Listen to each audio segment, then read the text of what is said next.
যেই মাসটাকে আল্লাহ পাক সম্মানিত বানিয়েছেন, এই ফিলিংসে আসতে হবে। এটা রজব মাস চলছে। রজব মাসটা আল্লাহ পাকের কাছে সম্মানিত, নবীজির কাছে সম্মানিত। তো আমি আল্লাহর বান্দা, নবীর উম্মত হিসেবে এটা আমার কাছে তো সবার আগেই সম্মানিত, মর্যাদা বোধ, এটা আমার মূল্যায়নে আসার দরকার। এই ফিলিংস আনেন আজকে থেকে, যে একটা সম্মানিত মাসে আমরা পা দিয়েছি। 10-12 দিন অতীত হয়ে গেছে, আর কিছুদিন এই মাসের বাকি আছে। এই মাসটা যে পবিত্র, এই পবিত্রতার ফিলিংস কাজ করতে হবে সবার মধ্যে। এটা হলো 1 নম্বর কাজ। কারণ যেই জিনিসটা মর্যাদাবান আমি যদি না জানি, তাহলে ওটাকে আমি মর্যাদা দিব না। যেটা সম্মানিত, একজন সম্মানিত ব্যক্তি, আমি জানি না উনি এত গুণে গুণান্বিত, সামনে ওনার সাথে সাক্ষাৎ হলে আমি ওইভাবে ওনাকে মূল্যায়ন করতে যাব না। কিন্তু যখন জানবো যে উনি এতগুলো গুণে গুণান্বিত, তখন আমি অবশ্যই তাকে একটু শ্রদ্ধা, ভক্তি, ভালোবাসার নজরে দেখব। ক্ষেত্র বিশেষ তার সাথে কথা বলতে পারাটাও সৌভাগ্যের মনে করি। ইংরেজি মাস জানি না, পারি না, 100-র মধ্যে 2-1 জন থাকতে পারে। কিন্তু আরবি মাস জানি বা পারি, 100-র মধ্যে 2-3 জন পাওয়াও অনেক সময় কি হয়ে যায়, মুশকিল হয়ে যায়। আচ্ছা, কথাটা ঠিক বললাম না? ঠিক বললাম। ইংরেজি মাস অনুযায়ী আমরা দুনিয়ার কাজকর্ম সাপ্লাই দেই, আরবি মাস অনুযায়ী আমরা হজ করি, আমরা জাকাত দেই, আমরা ঈদুল ফিতর করি, ঈদুল আজহা করি, শবে বরাত পালন করি, শবে কদর পালন করি, শাবান মাসের রোজা রাখি, এটা দিয়ে ইফতারি করি, এটা দিয়ে আমরা সেহরি খাই। একটা জন্ম থেকে মৃত্যুর আগ পর্যন্ত মুসলমান যে আল্লাহ পাকের ইবাদত করে, এটার পূর্ণটার ভিত্তি হলো আরবি মাসের উপরে।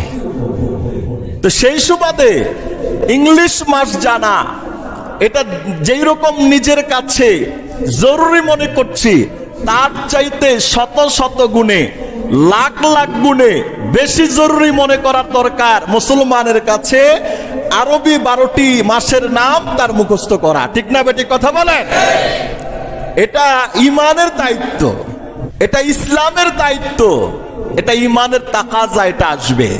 আজকের পবিত্রতম জুমআর দিনে উপস্থিত মুআজ্জাজ, মুকাররম, মুহতারাম, সম্মানিত মুরব্বিয়ানে কেরাম, মুসল্লিয়ানে ইজম, কলিজার টুকরা যুবক ভাইয়েরা, স্নেহের কচিকাচারা, আমাদের মহান মালিক অনন্ত অসীম প্রেমময় রব্বুল আলামিন দয়া করে, মায়া করে, ভালোবেসে আজকের এই বেহেশতের বাগানে একত্রিত হওয়ার তৌফিক দান করলেন। আমরা সবাই আল্লাহ পাকের আলিশান শাহী দরবারে অন্তরের অন্তঃস্থল থেকে কালিমাত শুকরিয়া জ্ঞাপন করি। সবাই বলুন আলহামদুলিল্লাহ। মুহতারাম হাজিরিন, আমি আপনাদের সমীপে পবিত্র কোরআনুল কারীমের 10তম পারায় অবস্থিত 9 নং সূরা, সূরাতুত তাওবার 36 নম্বর আয়াতে কারিমা তিলাওয়াত করেছি। রব্বুল আলামিন এই আয়াতের নূর বারাকাত আমাদের সবাইকে নসিব করুক। সবাই বলুন আমিন।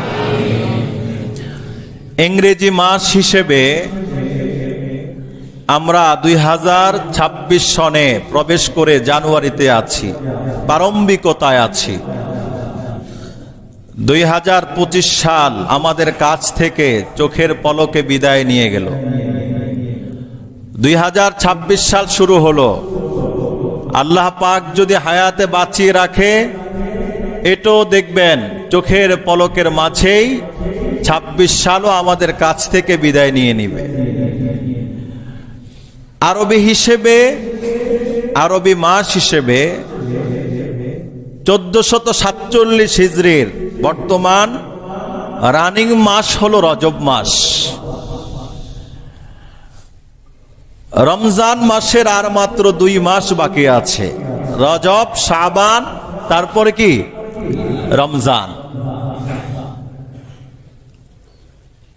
2 মাস পরে আল্লাহ পাক যদি হায়াত দেন, আমরা মহিমান্বিত বরকত, মাগফিরাত, নাজাতের মাস রমজানে আমরা প্রবেশ করব। আল্লাহ পাক আমাদেরকে তৌফিক দান করুক, আমিন বলেন। তবে রজব মাস থেকে রমজান মাসের প্রস্তুতির দিক নির্দেশনা আল্লাহ পাক কোরআনে দিয়েছেন, নবীজি সাল্লাল্লাহু আলাইহি ওয়াসাল্লাম হাদিসের মধ্যে বলেছেন। সূরাতুত তাওবার 36 নম্বর আয়াতে আল্লাহ পাক বলেন, ইন্না ইদ্দাতাশ শুহুর ইনদাল্লাহ 12 শাহরান ফি কিতাবিল্লাহ। মাসসমূহের গণনা আল্লাহ পাকের কিতাবের মধ্যে আল্লাহ পাকের কাছে 12 শাহরা, কয়টা? 12টা। আল্লাহ পাকের কাছে আল্লাহ পাকের কিতাবে লেখা মাসসমূহের গণনা 12টা। কবে থেকে এই গণনাটা? ইয়াউমা খালাকাস সামাওয়াতি ওয়াল আরদা, যেদিন থেকে আল্লাহ পাক আসমান জমিন সৃষ্টি করলেন। মিনহা আরবাআতুন হুরুম, 12 মাসের মধ্যে 4 মাস আল্লাহ পাকের কাছে বিশেষভাবে সম্মানিত। কয় মাস? 4 মাস আল্লাহ পাকের কাছে বিশেষভাবে সম্মানিত। আল্লাহ বলেন যালিকাদ দীনুল কাইয়িম। আল্লাহ পাক এই 12টি মাস যে ধর্মের মধ্যে দিয়েছেন, চন্দ্র মাসের হিসেবে একজন মানুষ আল্লাহ পাক এবং রসুলের বাতানো যত ইবাদত আছে চন্দ্র মাসের ভিত্তিতে করে থাকে। যালিকাদ দীনুল কাইয়িম, এটাই সুপ্রতিষ্ঠিত, সুনির্ধারিত, সুনির্দিষ্ট, সুনির্বাচিত ধর্ম। কার কাছে? আল্লাহর কাছে। আল্লাহ বলেন ফালা তাজলিমু ফিহিন্না আনফুসাকুম, হে আমার পেয়ারা বান্দারা, বিশেষ করে এই 4 মাসে তোমরা নিজেদের উপর কোনো জুলুম করবা না, অন্যায় করবা না, অপরাধ করবা না। এটা হলো সূরাতুত তাওবা 36 নম্বর আয়াতের বেশিরভাগ অংশ। আরেকটু বাকি আছে।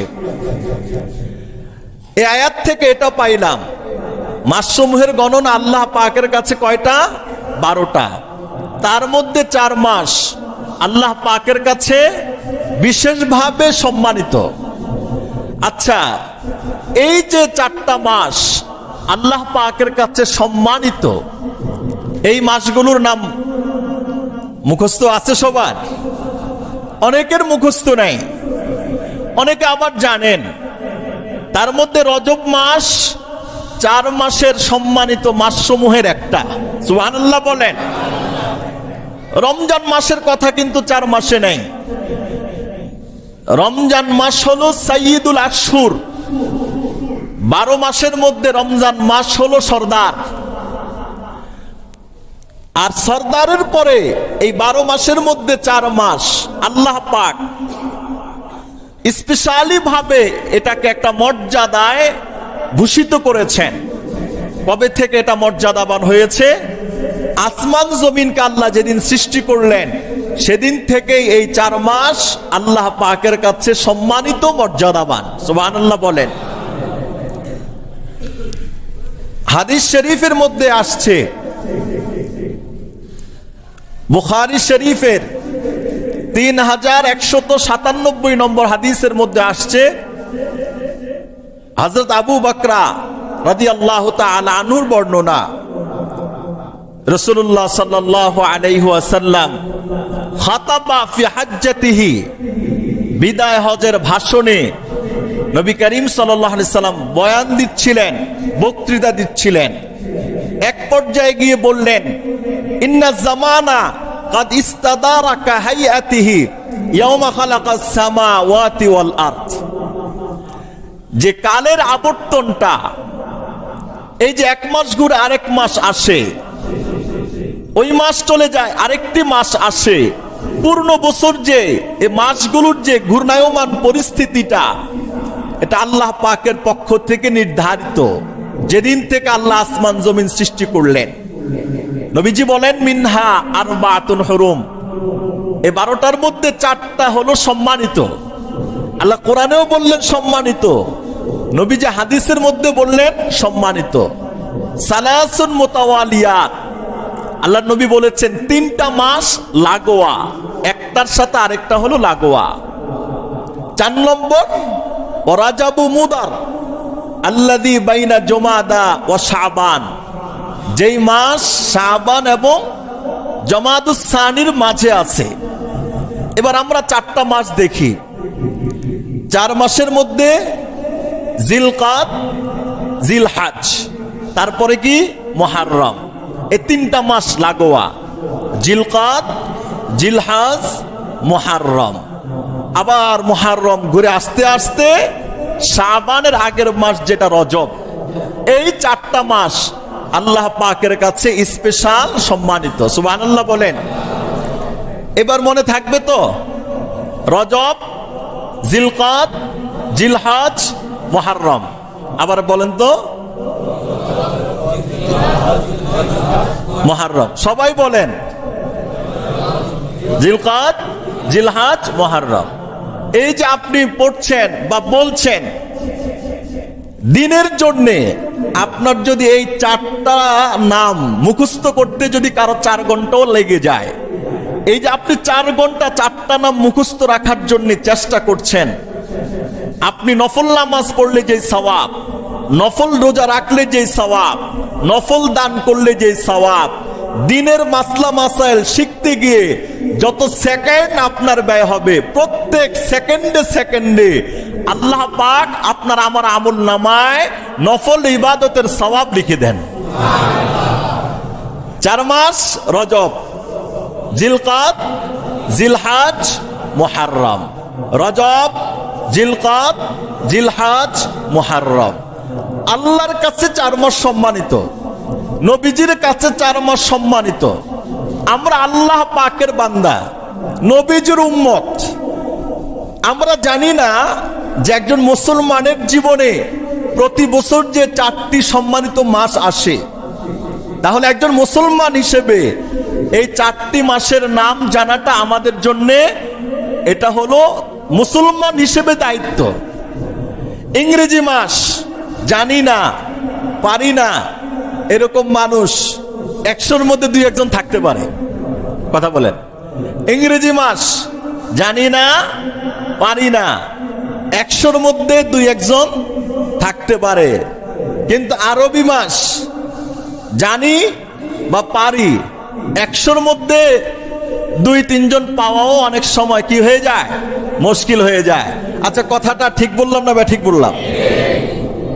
ইংরেজি মাস অনুযায়ী আমরা দুনিয়ার কাজকর্ম সাপ্লাই দেই, আরবি মাস অনুযায়ী আমরা হজ করি, আমরা জাকাত দেই, আমরা ঈদুল ফিতর করি, ঈদুল আজহা করি, শবে বরাত পালন করি, শবে কদর পালন করি, শাবান মাসের রোজা রাখি, এটা দিয়ে ইফতারি করি, এটা দিয়ে আমরা সেহরি খাই।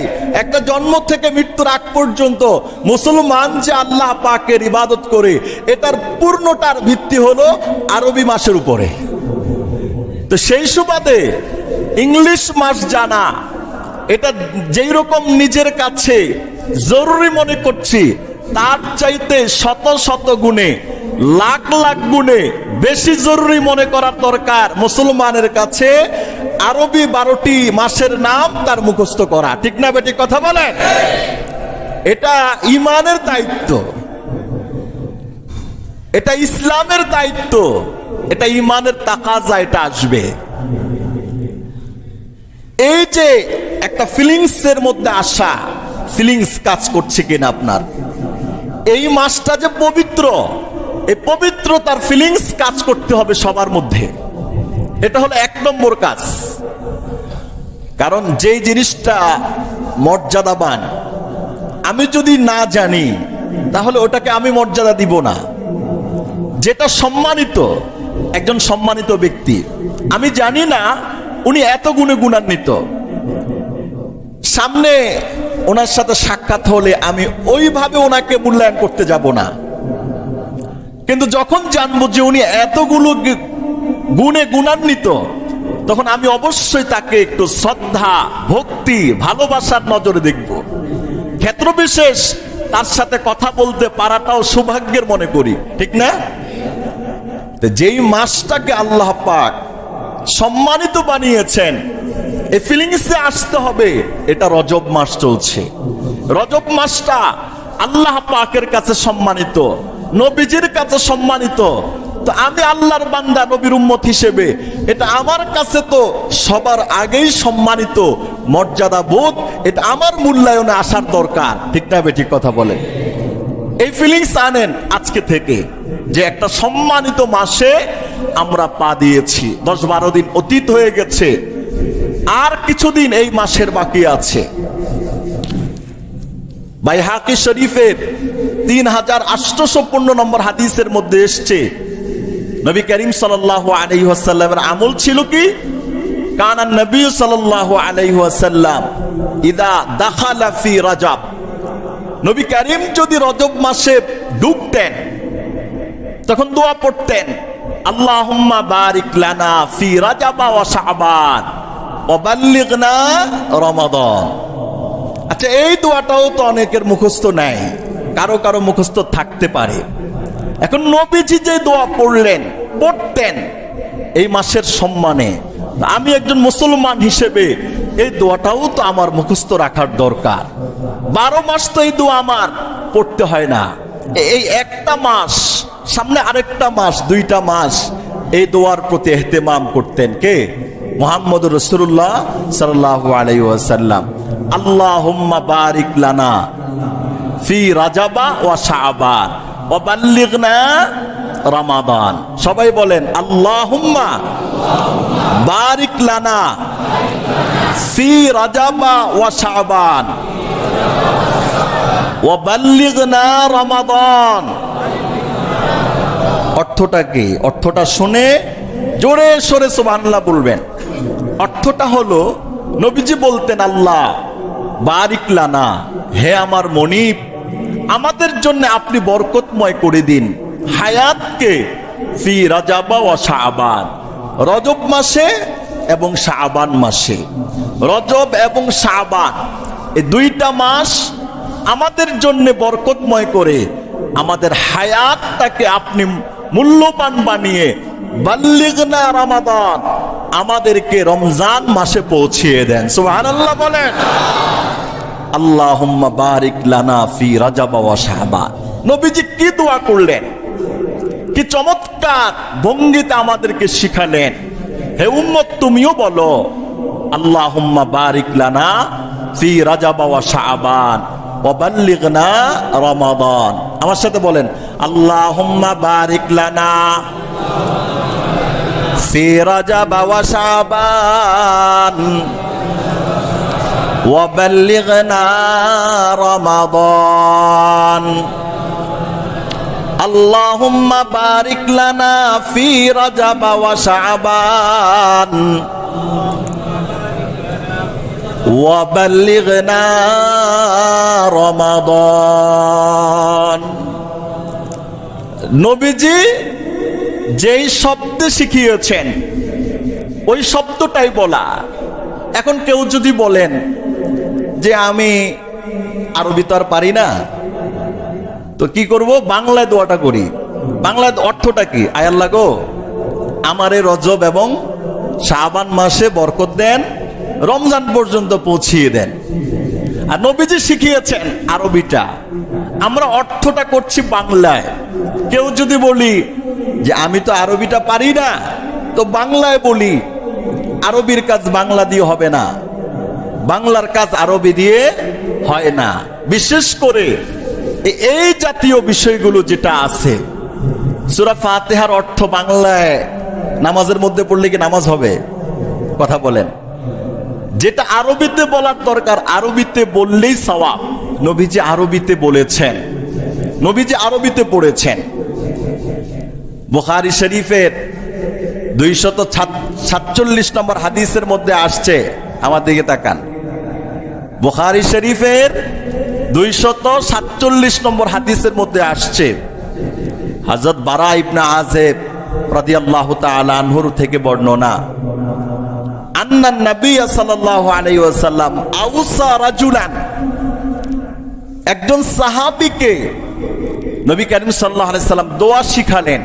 দোয়া একজন সাহাবীকে বললেন, ইযা আরাদতা ইলা মাদজাইক, হে আমার সাহাবী, তুমি যখন শয়ন কক্ষে আসবা ঘুমানোর জন্য, ফাকুল, তখন তুমি এই দোয়া পড়বা, আল্লাহুম্মা আসলামতু নাফসি ইলাইক ওয়া ফাওয়াজতু আমরি ইলাইক ওয়া ওয়াজ্জাহতু ওয়াজহি ইলাইক ওয়া আলজাহতু যাহরি ইলাইক রাগবাতান ওয়া রাহবাতান লাক লা মালজা ওয়া লা মানজা ইল্লা ইলাইক আমানতু বিকিতাবিকাল্লাযী আনজালতা ওয়া বিনাবিয়্যিকাল্লাযী আরসালতা। এই দোয়া শিখালেন। শিখায় বললেন, ফাইন মুত্তা মুত্তা আলাল ফিতরাহ। আমার সাহাবী, এই দোয়াটা পড়ে তুমি যদি রাত্রিবেলা ঘুমাও আর ওই রাত্রিবেলায় তোমার ইন্তেকাল হয়ে যায়, আল্লাহর কসম, আল্লাহ পাক এই দোয়ার বরকতে তোমাকে মাফ করে জান্নাত দিয়ে দিবে। দোয়াটা একটু বড়। তো সাহাবীকে জিজ্ঞেস করলেন, এই দোয়াটা কি মুখস্থ করলা? জি করলাম। তো বলছে বলো। তো সাহাবী পুরাটা বইলা একেবারে শেষের যে বাক্যটা আছে, অবিনবিয়্যিকাল্লাযী আরসালতা, যে আল্লাহ, আপনি আপনার যে নবীকে পাঠিয়েছেন, এই নবীর উপর আমি বিশ্বাস করলাম। নবী শিখালেন বিনবিয়্যিকা, সাহাবী বললেন বিরসূলিকা। নবী শিখালেন বিনবিয়্যিকাল্লাযী আরসালতা, আর সাহাবী বললেন বিরসূলিকাল্লাযী আরসালতা। নবী এবং রসূল পার্থক্যটা কি? পার্থক্য হলো নবীর উপর স্তরের নাম হলো রসূল। রসূল ওইটা প্রমোশনওয়ালা। রসূল কাকে বলা হয়? যাদের উপর স্পেশাল ভাবে আল্লাহ পাক আসমানি গ্রন্থ অবতীর্ণ করেন। আগে তারা নবী ছিলেন, স্পেশাল আসমানি গ্রন্থ অবতীর্ণ করার কারণে প্রমোশন বেড়েছে, এই জন্য ইনাদেরকে রসূল বলা হয়। বুঝেন না কথাটা? মুহাম্মদুর রাসূলুল্লাহ, হযরত ঈসা রাসূলুল্লাহ, মূসা রাসূলুল্লাহ, দাউদ রাসূলুল্লাহ, ওনারা নবীও ছিলেন। স্পেশাল আসমানি গ্রন্থ অবতীর্ণ করার কারণে প্রমোশনটা বেড়ে গেল। নবী থেকে এখন কি হলেন? রসূল হলেন। যিনি রসূল তিনি নবীও, আর যিনি নবী তিনি রসূল হইতেও পারেন, নাও হইতে পারেন। তো সাহাবী নবীকা বলেন নাই, বিরসূলিকা বললেন, মানে প্রমোশনওয়ালা শব্দটা উচ্চারণ করলেন। হিসেব তো ভালোই বলছে, তাই না? কিন্তু আল্লাহ রসূল বলেছেন না, রসূলিকা বলবা না। আল্লাহ পাক আমার জবান দিয়ে বিনবিয়্যিকা বের করেছেন, সুতরাং প্রমোশনওয়ালা শব্দের দরকার নাই। আমি নবী জবান দিয়ে যে নবিয়ুন শব্দ উচ্চারণ করেছি, তুমি এই জায়গায় নবী বলবা, রসূল বলবা না। নবী বললে সওয়াব পাইবা, রসূল বললে ওই নবীর অর্থের সওয়াব পাইবা না। সুবহানাল্লাহ বলেন। আমি কি বুঝাইতে চাইলাম? বুঝাইতে চাইলাম দোয়াটা তো বাংলায়ও করা যায়, কিন্তু বাংলায় করলে যেটা যেরকম সওয়াব হবে, আর নবীজির শিখিয়ে দেওয়া শব্দে, বাক্যে, বর্ণে করলে এটার সওয়াব তার চাইতে হাজারো গুণে বেশি হবে। এভাবে করলে নিছক একটা দোয়া হয়। আর নবী যেটা শিখালেন যে ভাষায়, ওই ভাষায় বললে এটা শুধু নিছক দোয়া না, দোয়ার সাথে আল্লাহ পাকের নবীর একটা গুরুত্বপূর্ণ সুন্নতের উপর আমি কি করলাম? আমল করলাম। দেখেন সূরা ফাতিহা, এটার প্রথম আয়াত আলহামদুলিল্লাহি রাব্বিল আলামিন। এই যে একটা আয়াত, পূর্ণ আয়াতের হরফ হরফ আলিফ বা তা সা হা, এই হরফ যদি আপনি একটা একটা করে গণেন, দেখবেন সব মিলায় হরফ আছে 20টা। কয়টা? 20টা হরফ আছে। এটার অর্থ কি? সমস্ত প্রশংসা বিশ্বজাহানের প্রতিপালক আল্লাহর জন্যে। এটা হলো বাংলা। আর আরবি কি? আলহামদুলিল্লাহি রাব্বিল আলামিন। আচ্ছা, একই তো কথা। আরবিটার বাংলা করলাম, বাংলাটার আরবি আল্লাহ করলেন, দুইটা তো একই। মানে বুঝ, আল্লাহ যেটা বুঝাইতে চান, আরবিতে যেটা বুঝাইতে চান, আমরা ওইটা বাংলা ভাষাভাষী হিসেবে বাংলায় বুঝতেছি। যে আল্লাহ বলেন যে সমস্ত প্রশংসা বিশ্বজাহানের প্রতিপালক কার জন্যে? আল্লাহর জন্যে। কথা তো একই, কিন্তু আমি যদি আলহামদুলিল্লাহ রাব্বিল আলামিনের অর্থটা বাংলায় 1000 বার বলি, কয় হাজার বার সওয়াব হবে বলেন? 1000 বারও যদি বলি, আচ্ছা ধরেন একবার বললাম, কথার কথা একবার বলার দ্বারা আমি একটু সওয়াব পাইলাম যে আমি আল্লাহ পাকের কোরআনুল কারীমের আয়াতের একটা অর্থ করলাম, একটা নেকের কাজ করলাম, আমি কি একটু একটা সওয়াব পাইলাম এটা বইলা। আর যদি আপনি পড়েন আলহামদুলিল্লাহ রাব্বিল আলামিন 20টা হরফ, প্রত্যেক হরফে হরফে আপনাকে আল্লাহ পাক 10টা নেকি আপনার আমলনামায় লিখে দিবে। 20টা হরফে আপনি কয়টা নেকির ভাগীদার হচ্ছেন? 200টা নেকি মুহূর্তের মধ্যে ভাগীদার হচ্ছেন। এবার এই আয়াতের অর্থ 200 বার পড়লে 200 নেকি পাবেন, আর এক আয়াত একবার পড়লেই আপনার আমলনামা আল্লাহ দিচ্ছেন কত? 200 নেকি দিচ্ছেন। সুবহানাল্লাহ বলেন। এজন্যই তো ভাই কোরআনুল কারীম বুঝে পড়লেও সওয়াব, না বুঝে পড়লেও সওয়াব। প্রত্যেক হরফে হরফে কয় নেকি? 10 নেকি। আলিফ লাম মিম, আলিফে 10, মিমে 10, লামে 10। আলহামদু আলিফে 10, লামে 10, হায়ে 10, মিমে 10, দালে 10। এই এক শব্দ যদি আপনি তিলাওয়াতের নিয়তে পড়েন, আল্লাহ পাক আপনার আমলনামায় মুহূর্তের মধ্যে 50টা নেকি লিখে দিচ্ছেন। আচ্ছা, এই আয়াতটা মুখস্থ করার জন্যে কোন প্রশিক্ষণার্থী যদি ধরেন 100 বার পড়ে, 1000 বার পড়ে, এবার আপনি ক্যালকুলেটর দিয়ে হিসেব করেন যে 1 ঘন্টায় 1000 বার এই আয়াত পড়লে, প্রত্যেকবারে পড়লে 200 নেকি, 1000 বার পড়লে তার কত নেকি হবে? কি ভাই? এজন্য এই দোয়াটা মুখস্থ করব। কোনটা? আল্লাহুম্মা বারিক লানা ফি রাজাব ওয়া শাবান ওয়া বাল্লিগনা রমাদান। আল্লাহুম্মা বারিক লানা ফি রাজাব ওয়া শাবান ওয়া বাল্লিগনা রমাদান। আল্লাহুম্মা বারিক লানা ফি রাজাব ওয়া শাবান وبلغنا رمضان. اللهم بارك لنا في رجب وشعبان. সবাই বলুন আমার সাথে, اللهم بارك لنا في رجب وشعبان وبلغنا رمضان. اللهم بارك لنا في رجب وشعبان وبلغنا رمضان. اللهم بارك لنا في رجب وشعبان وبلغنا رمضان. এই যে দোয়াটা কে যদি আমি পারি না 5 মিনিট পড়েন, দেখবেন আপনারা কি হয়ে গেছে, মুখস্থ হয়ে গেছে। এই বলার দ্বারা অনেকের আলহামদুলিল্লাহ জেহেনে চলে আসছে। বিভিন্ন মসজিদের বিভিন্ন জায়গায় এই মাসটা আসলে এই দোয়াটা লেখা থাকে। কারো যদি অদম্য স্পৃহা থাকে, হুজুর আমার শিখতে হবে, তাহলে আমি আপনাকে এটা দিয়ে দিব, কোনো অসুবিধা নেই। নবীজি কি দোয়া চাইছেন এখন পর্যালোচনার বিষয়। আল্লাহর নবী দোয়াটা চাইছেন কি? দোয়া চাইছেন হায়াতের, নেক হায়াত। আয় আল্লাহ, রজবে হায়াতটা বরকতময় করেন যেন না মরে যাই, শাবানে হায়াতটা বরকতময় করেন যেন না মরে যাই। এই 2 মাসটা আমাকে হায়াত দিয়ে রমজান পর্যন্ত পৌঁছায়া দেন। কেন? রমজান মাস হলো সাইয়্যিদুল আশহুর, 12 মাসের সরদার। ওই মাসের ইবাদতের মর্যাদা আল্লাহ পাকের কাছে অন্য মাসের তুলনায় 70 গুণ বেশি। সুবহানাল্লাহ বলেন। ওই মাসের 1 নফল ফরজ হয়ে যায়, একটা ফরজ 70টা ফরজের কায়েম মোকাম হয়ে যায়।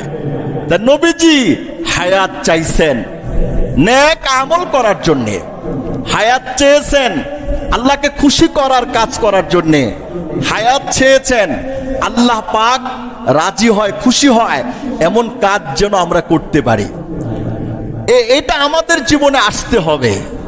আমরা আল্লাহর কাছে হায়াত চাইবো, এটা সুন্নাহ। নবীজি হায়াত চেয়েছেন, আমরা আল্লাহর কাছে বলবো আল্লাহ আমাদের লম্বা হায়াত দেন, নেক হায়াত দেন, নেক জিন্দেগি নসিব করেন, এটা সুন্নাত। হায়াত তো মুকাদ্দার আছেই, কার হায়াত, কার জীবন, কার যৌবন, কোথায়, কতদিন, কত বছর, কত সময়, সব আল্লাহর কাছে নির্ধারিত আছে না নেই? আল্লাহ শিখাইছেন, তারপরেও নবীজি শিখাইছেন, বলো আল্লাহ আমাদের হায়াত বাড়িয়ে দেন নেক কাজ করার জন্যে। হায়াত চাইতে হবে নেক কাজ করার জন্যে। আর আমাদের মধ্যে বেশিরভাগ মানুষের আকাঙ্ক্ষা এটা, আল্লাহ জীবনের সব দিছেন, আমাকে ওই বাড়িটার 3 তলা ছাদটা দিতে পারলেই মরার আর মরতে আমার আর কোনো বাধা নেই। অনেক মানুষ আছে এরকম, যে ছেলেটাকে যদি একটু বিয়া শাদী দিতে পারি, লাইন গেট করতে পারি, তাইলে এরপরে আজরাইল আসলে আমার কোনো আর কি নাই, সমস্যা নেই। এরকম মানুষ আছে না? কোনো সমস্যা নেই, দাদাই মইরা যায়, আজরাইল আইসাও যেন আসে না। দাদাই মরে গেলে কোনো অসুবিধা নাই, কিন্তু নাতিন জামাইগা একটু দেখতে চায়, নাতনি জামাইটা দেখতে চায়। যদি নাতনি জামাইটার একটু দেখাইতে পারতাম, এর নাতনির এখন বিয়ে হয় নাই, ছেলে দেখা হইতেছে, তো নাতনি জামাইটারে ঘরে আইনা যদি দাদার সামনে দিতে পারতাম, দাদা প্রাণ ভরে দেখতো, এরপরে কত আজরাইল আমার জীবনের আশা সব পূর্ণ হয়ে গেছে, এবার তুই আয়। আমাদের আশা হয় এগুলোর ভিতরে, যে পোলাটাকে একটু বিদেশ পাঠায় দিলেই আমার আর দুনিয়ার কোনো টেনশন নাই, চাওয়া পাওয়া নাই, এরপরে ইনশাল্লাহ মরতে আমি কি আছি, রাজি আছি। নবীজি শিখাইলেন কি, আর আমরা করি কি? তাহলে যারা এই নিয়ত করে, এই চিন্তা করে, অনেকে আছে না, আরে ভাই হজ করেন না কেন? হজ করি না, ছেলেটা একটু পড়াশোনা শেষ করুক না, মেয়েটা একটু পড়াশোনা শেষ করুক, ছেলেকে বিয়া দেই, মেয়েকে বিয়া দেই, বাড়ির কাজটা করি, এগুলো হলো তার জীবনের আশা। কিন্তু আল্লাহকে পাইতে হবে কেমনে, এই আশা নেই। মনে হয় যেন আজরাইল তার সাথে সাক্ষাৎ করছে, বা তাকে বলা হয়েছে যে মৃত্যুবরণ করার পর কবরে গেলে তাকে প্রশ্ন করা হবে যে এই তোমার ছেলেটাকে বিদেশ পাঠাইছো কিনা, তোমার তো আশা পূর্ণ হয়েছে। জিজ্ঞাসা করবে নাতনি জামাইটা দেখে আসছো কিনা, এটা 2 নম্বর প্রশ্ন। 3 নম্বর প্রশ্ন করবে নাতনি জামাই যে দেখলা, এটা দেখতে কি সুন্দর টন্দর, নাদুস নুদুস কিনা। আচ্ছা, কবরকে এই প্রশ্ন এগুলো করবে? মরার পরে তার দুনিয়ার আর 1000 কোটি টাকার যা কিছু আছে সব শেষ, এগুলো কিছুই তো তার সাথে যাবে না। তার সাথে যাবে তার ঈমান, তার আমল, তার ইখলাস, তার আখলাক। আমাদের নেক নিয়ত, নেক হায়াত চাওয়ার জন্য দোয়া করা। আপনি মরে গেলে, আমি মরে গেলে আমার বিবি কয়দিন কাঁদবে, আমার মা কয়দিন কাঁদবে, আমার বাবা কয়দিন কাঁদবে, বা আমার সন্তান মরলে আমি কয়দিন কাঁদবো? 1000 দিন তো কাঁদবো না, 1000 দিনও আমার জন্য কেউ কাঁদবে না। কারণ নিজেদের জীবনের প্রিয় মানুষ প্রায় সবার বংশে, সবার ঘরেই আপন মানুষরা চলে গেছেন, আস্তে আস্তে কয়দিন কাঁদছি বলেন? আমরাও গেলে কয়দিনকে কাঁদবে? মাঝে মাঝে হয়তো বা স্মরণ করতে পারে, কিন্তু আমি যে চলে যাচ্ছি, আমি কি নিয়ে যাচ্ছি, এটা হলো আমার দেখার বিষয়। এই জন্য নবী করিম হায়াত চাইছেন, যে আল্লাহ বাড়িটা করে যাই, পোলাটা বিয়ে দেওয়া যায়, নাতনি জামাটা দেখা যায়, ওই আশাটা পূর্ণ করে দেন, এই দোয়া চান নাই। সাহাবীরাও এই দোয়া চাইছেন, আল্লাহ আপনাকে রাজি এবং খুশি করতে পারি এরকম সময় দেন, এরকম হায়াত আমাদেরকে বাড়ায়া দেন। আল্লাহুম্মা ইন্না নাসআলুকা হায়াতান তাওয়িলাতান তাইয়্যিবাতান মুবারাকা।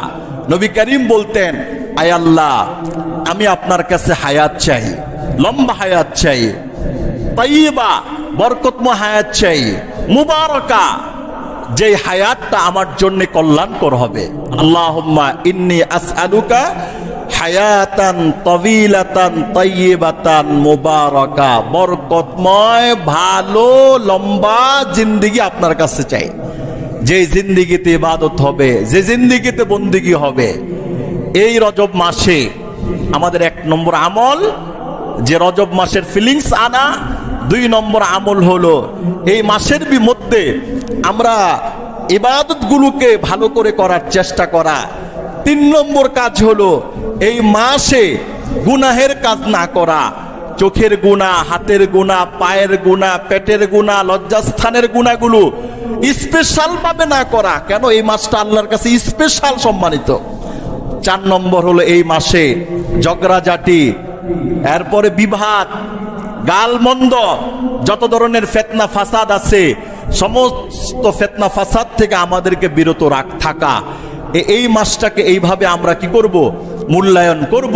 মুফাসসিরিনে কেরাম বলেছেন, আল্লাহ পাকের নির্দেশিত 4 মাসকে কোন বান্দা যদি যথার্থভাবে মূল্যায়ন করে, আল্লাহ পাক বছরের বাকি 8 মাস তার ইবাদত করার জন্য এটা সহজ করে দেন। সুবহানাল্লাহ বলেন। এই রজব মাসকে মূল্যায়ন করব তো, জিকির করব, কোরআন তিলাওয়াত করব, নফল নামাজ পড়ব, গুনাহ থেকে আমরা বেঁচে থাকব, নেক হায়াত চাইব, বেশি বেশি করে আল্লাহ পাকের কাছে এই দোয়া পড়ব, আল্লাহুম্মা বারিক লানা ফি রাজাব ওয়া শাবান ওয়া বাল্লিগনা রমাজান ফালা তাজলিমু ফিহিন্না আনফুসাকুম। এই দিনে, এই মাসে নিজের উপর কোনো জুলুম করব না। 1 নম্বর আল্লাহ বলছেন, তোমাদের উপর জুলুম করো না। তোমরা গুনাহ করলে, অন্যায় করলে, অপরাধ করলে 1 নম্বর তুমি নিজেই ক্ষতিগ্রস্ত হবে। তো নিজের উপর যদি জুলুম করতে আল্লাহ নিষেধ করেন, তো পরের উপর জুলুম করাটা তো আরো বহু আগেই কি এটা নিষেধ। আল্লাহ পাক আমাদেরকে বুঝবার, আমল করার, এই মাসটাকে মূল্যায়ন করার, শাবান মাসকে কদর করার, রমজান মাসে পৌঁছে যাওয়ার, রহমত, নাজাত, মাগফিরাতে নিজেদের জীবনকে ধন্য করে নিজের নামটা জান্নাতের খাতায় লিখে জাহান্নামের খাতা থেকে মুছে দেওয়ার জন্য আল্লাহ আমাদের তৌফিক নসিব করুক। সবাই বলুন আমিন। মুহতারাম হাজিরিন,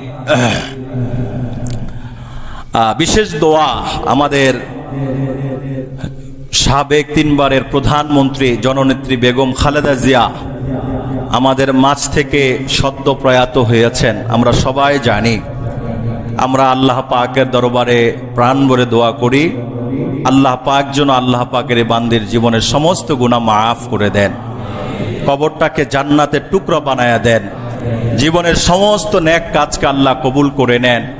জীবনে চলার পথে যত গুনাহ হয়েছে আল্লাহ পাক যেন সমস্ত গুনাহগুলোকে আল্লাহ মাফ করে দেন। সাবেক 3 বারের প্রধানমন্ত্রী, তার অনন্তকালের পথের যাত্রা মাত্র ছোট একটা মাটির গর্ত, তাই না? তা আমি আপনি কি চিন্তা করলেই তো হয়, আমি আপনি কি বলেন?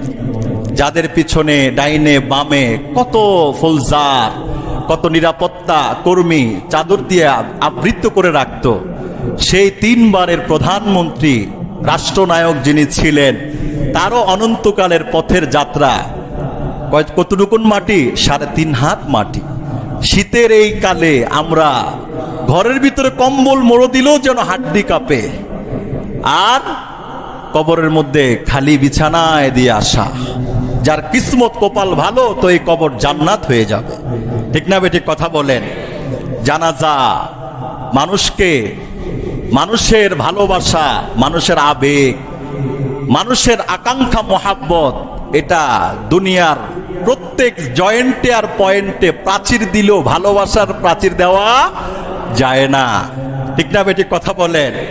মিলিয়ন মিলিয়ন মানুষ হয়েছে, হাজার হাজার লাখো ওলামা আলেমরা এই জানাজার কাতারে শরিক হয়েছে, জানাজার নামাজ পড়িয়েছে। আমি আসলেই এটা বাংলার ইতিহাসে মনে একটু বিরলে মনে হচ্ছে, জানাজার নামাজ পড়িয়েছে উপমহাদেশের শ্রেষ্ঠ হাদিস বিশারদ, জাতীয় মসজিদ বাইতুল মুকাররমের খতিব শেখুল হাদিস আল্লামা মুফতি আব্দুল মালিক সাহেব। সুবহানাল্লাহ বলেন।